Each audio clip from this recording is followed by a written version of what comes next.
Hola, soy Wilson y hoy vamos a sacar de la caja el motherboard Z97X Gaming 7 de Gigabyte. Es un mother que está apuntado a la gama de los $200 y es una placa que tiene muchas ventajas para los que quieren algo más o menos bueno y no tan caro. Mientras empezamos el unboxing, les comento que este mother es socket 1150, soporta cuarta y quinta generación de micros Intel y es de la línea gaming de Gigabyte, la línea G1, que tuvo rediseño hace poco, con colores de PCB negro y detalles en rojo.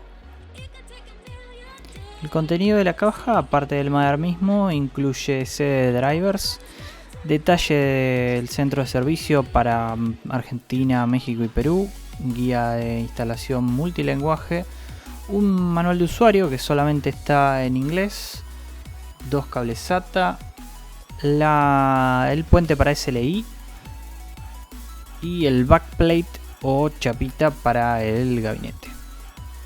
Como se ve, el packing no es el mejor, pero eso también sirve para que el mother no suba tanto el costo. En los conectores traseros vamos a encontrar dos puertos PS2, uno para el teclado y uno para el mouse, tres puertos de salida de video, uno HDMI, uno VGA y uno DVI, 4 puertos USB 3.0, 4 puertos USB 2.0, una placa RJ45 especial para jugar, que es la Atheros Killer E2201, salida de audio digital y 5 jacks 3.5 bañados en oro que van a generar menos interferencia que los comunes de las mothers.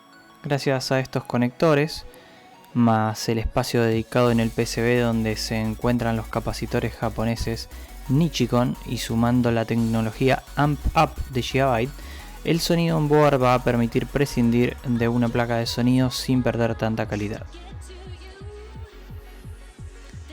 Para los que overclockean, el mother ofrece botones de reset, power y clear CMOS de fácil acceso, más un mini panel digital donde vamos a recibir en código lo que está pasando con la placa para poder solucionarlo fácilmente. En lo que respecta al almacenamiento, dispone de 8 puertos SATA de 6 GB, un conector SATA Express y un zócalo para discos SSD M2.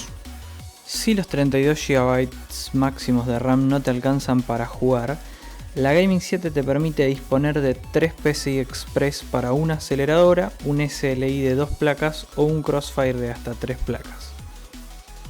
Para cerrar, repaso los pros de este motherboard, que son el puerto de red especial para jugar, el hardware de sonido muy cuidado, soporte para SLI y Crossfire, conectores para discos de 10 GB por segundo.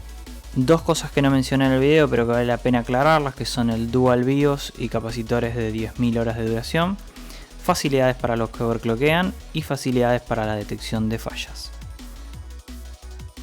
Si te gustó el unboxing, no te olvides de darle like y si quieres ver más videos como este, suscríbete al canal. Nos vemos en el próximo video. Chau.